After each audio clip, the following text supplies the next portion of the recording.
Hi, happy Wednesday. I am Meredith. I am here with our message for the 15th of May, 2024. We're using Tarot of the Owls for our message today, and we've had a wild shuffle. We're going to jump right into this reading because that's a lot of cards to cover, and I am mindful of attention spans and how much time everybody has to actually watch or listen to a video.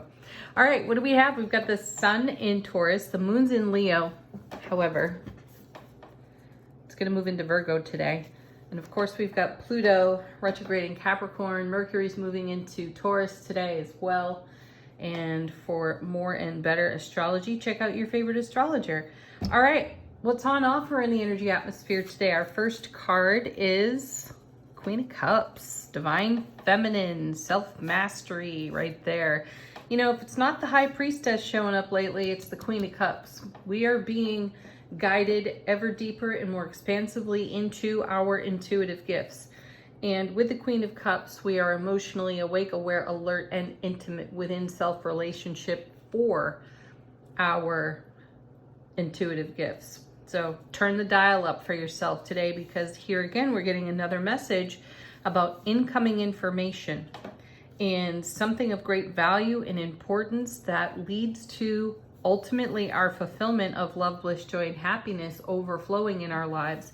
So watch for the signs, the synchronicities, and the serendipities that occur within your day, and invest all of those into what you're nurturing in heart space now. Next, we have the Lovers. Ooh, beautiful card.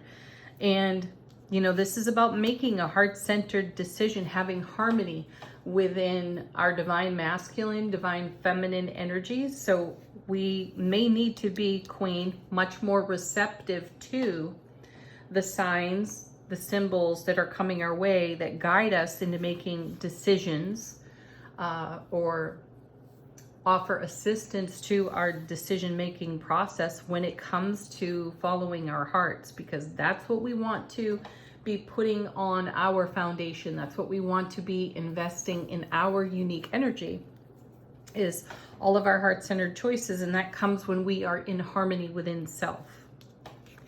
Next, two cards. First is the Hierophant. Oh, that's cool. And then paired with the Eight of Pentacles. Ooh, these two cards are asking a great question. So, you know, the Hierophant is the High Priest in Tarot. He's also number 5, and 5 is the number of change. One of the messages that the Hierophant brings is education, self-edification, and this card challenges us to take a look at our values and why we have them the way we have them. Are they our own? Were they handed to us? This is a card of tradition too. What have we kept alive in our world because somebody told us, you know, well-meaning peer or elder, parent or guardian taught us to be, do, and think in a certain way. Here we have the Eight of Pentacles, which is keep doing what you're doing because it works for you. Though in combination with the Hierophant, you want to ask yourself, 8s are all about momentum and movement. And this 8 is getting us closer to the 10, which is our legacy of happiness in the suit of coins. Is you're now being charged by somebody else's back when. Yeah, hear that again. Were you just simply exposed and or marinating in an environment that was guided by other people? Think way back to your past, age 0 to 7. And how much of that are you doing now? And does it serve everything you're in momentum with now? You may need to make a change. And you may intuitively be receiving messages to make a change so you can keep doing what you desire to be doing, to make heart-centered choices that bring the kind of fulfillment that you dream about. So check yourself. Are you doing things by habit and by rote? This is not necessarily the devil card. You're just being asked to examine, does this way work? Does this state of being actually work for me? Did I simply adopt this because it's what I was shown and I model my behavior after what I was shown? Does it serve? Okay, next set, 2 cards. 6 of Cups. Wow. Okay, this one's called the Soulmate card. You are your own best soulmate. We cover this every time we see the card. And I feel so differently about this card than most tarot readers do. And by that I mean, in Bonfire Tarot, and you can see it here, I feel like the older character on the card is gifting the younger character on the card with a gem of wisdom of some kind. So I feel like this is our soul energy here with this owl, communicating with our waking human consciousness, which is exactly what could be stimulating our intuitive gifts and showing us what we do by habit, by rote, because it was modeled for us, so we just keep doing it.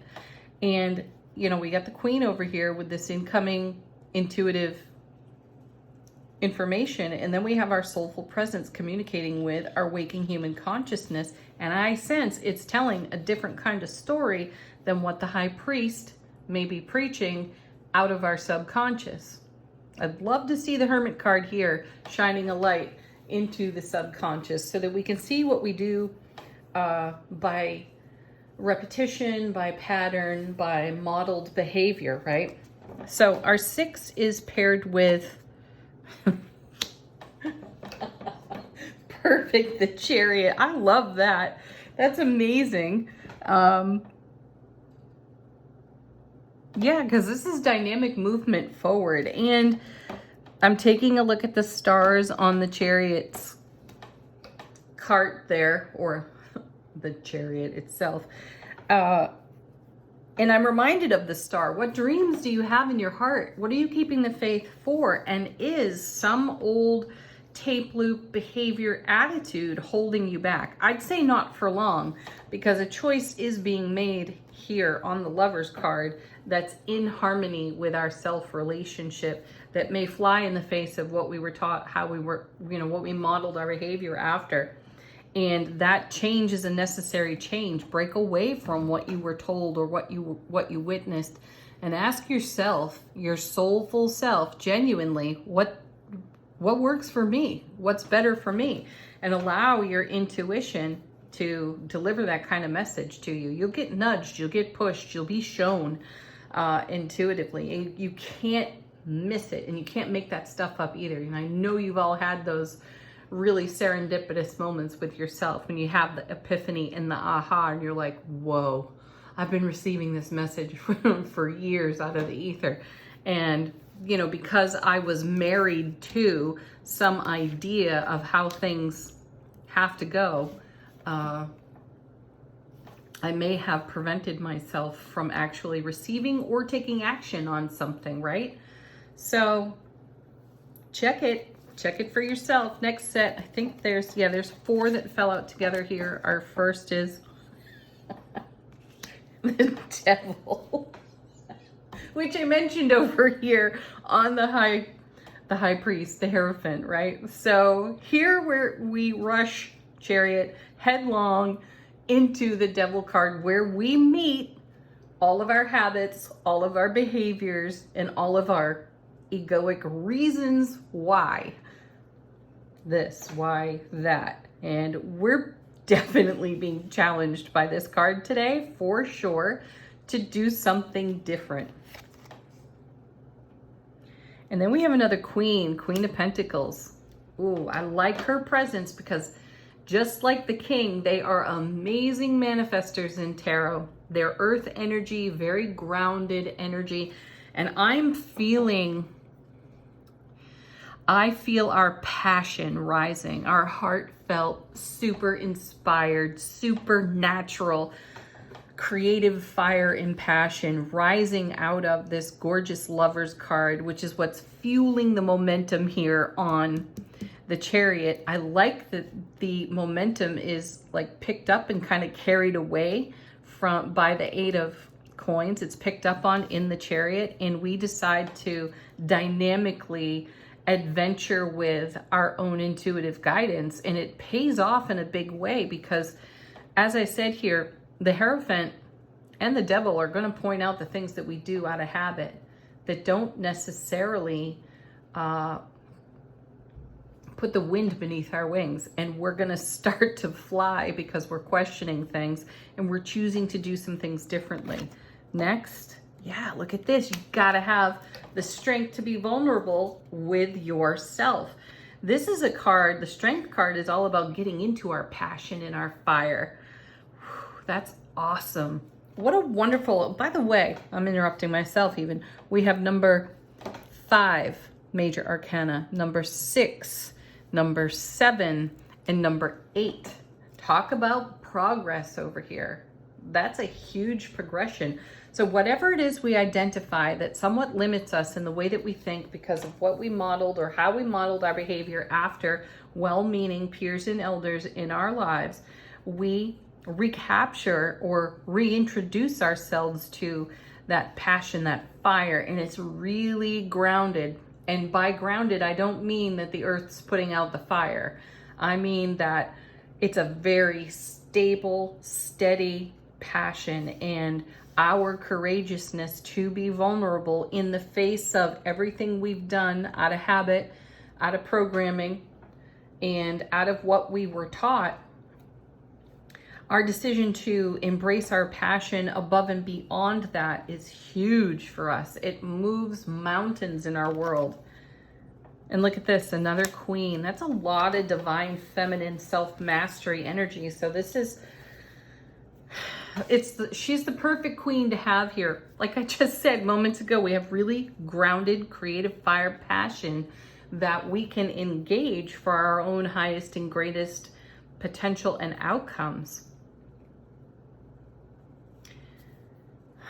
That's really sweet. And my sense here is that we were tipping the scales in divine masculine energy and taking action, which is wonderful. It's what you do with divine masculine energy.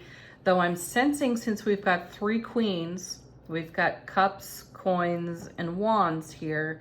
So we're only missing the Queen of Swords at the moment. We'll see if she's on the underside of the deck.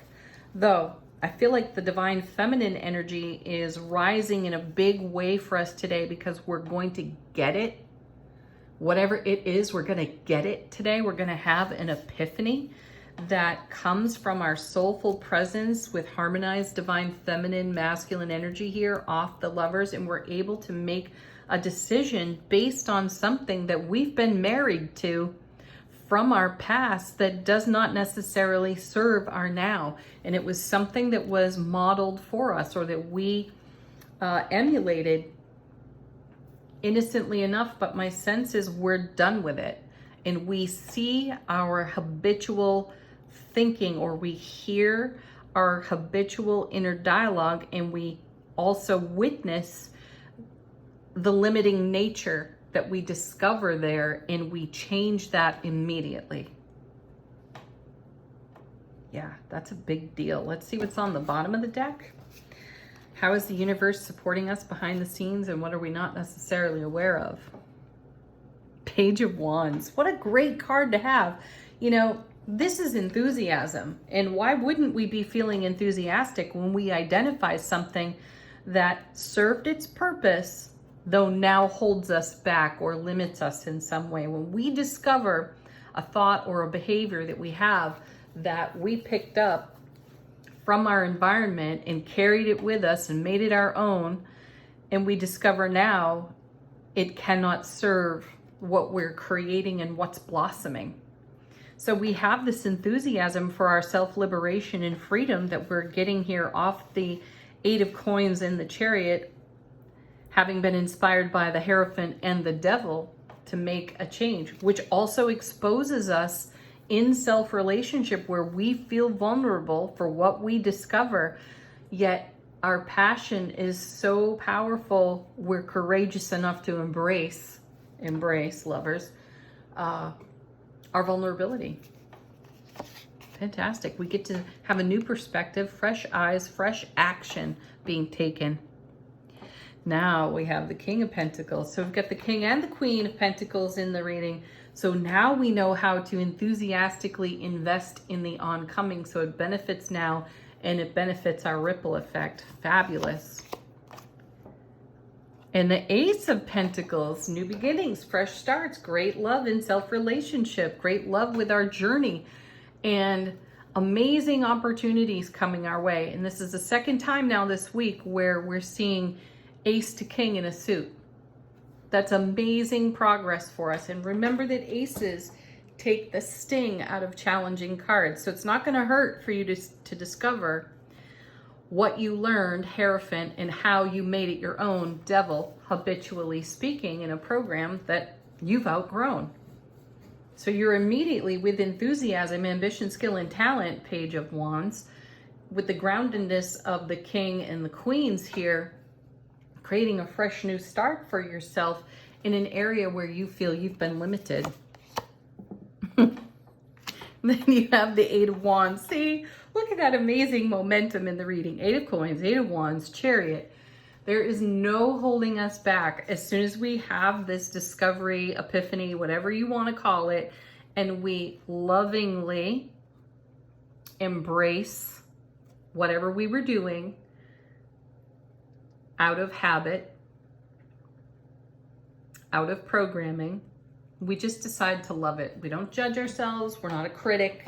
We're like, wow, that worked. And now it doesn't. So now moving on. This Eight of Wands is also incoming information. It's a double 4. So that's super stable energy in which to be in momentum with. And this is another marriage card. Now there's 2 of them in the reading, in the Hierophant and the Eight of Wands. But this is about how energies are woven together. And thank you, Hierophant and Devil, for showing us how to weave energy together in a new way that's supportive of our vision. And then final card off the bottom of the deck is the Empress. New life, making a whole new life for ourselves, paying attention to our cycle, our rhythm, being in deep connection. That's a whole lot of divine feminine energy in this reading too, by the way, which I feel is self-correcting. It's a whole lot of divine feminine energy showing up in support of all of the action we've taken through our divine masculine and harmonizing it, Lover's card, and balancing that energy into a very stable foundation from which to take action upon as we are unconditionally loving to whatever we witness that we have done out of programming and habit. It's a blessing, and it's served for as long as it's served. So it's nothing to criticize. We're just ready to move on from it, and we're going to do that dynamically, which is beautiful, and it creates a whole new life experience. Whew, that's beautiful energy. I know I just said it. Can't help it. It's how it feels. Angel answers. If you've got a question you'd like to ask, put it to this deck. Let these cards answer it for you. Looking for confirmation or a message from your own guides, angels, and ancestors. Let these cards tune in and give you a message. I'm going to connect it to the reading, of course. Falling out of the deck is our emphatic yes. And doesn't the Chariot look like a yes? And so does the Eight of Wands. Yes, it does. Woo, I just got goosebumps.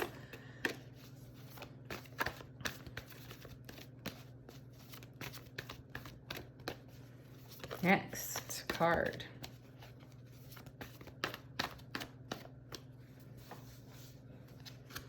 Oh, I am itchy head to toe right now because I found a tick crawling out of the washing machine.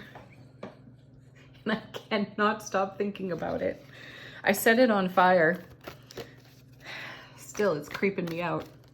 Let go. I gotta let go of that. Yes.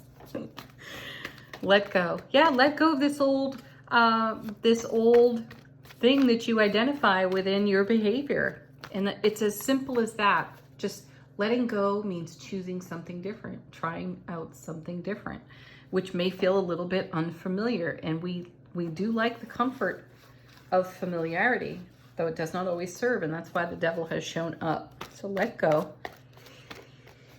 and allow the divine to roll through you. Next, we have recovery. Perfect card for that scenario. I'm going to remind you all again, bring the Ho'oponopono prayer to whatever it is you are in transition, transformation with. I'm sorry, please forgive me, thank you, I love you.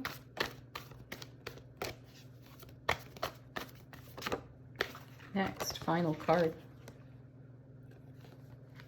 Look at this.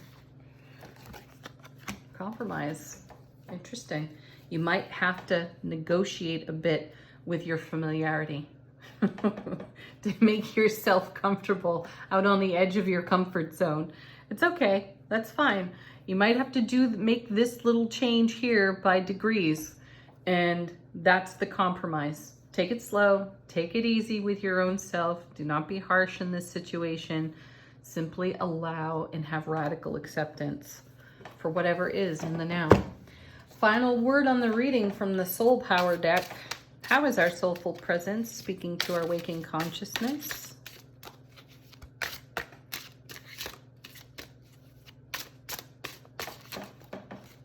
Okay. Ooh, we have 2 today.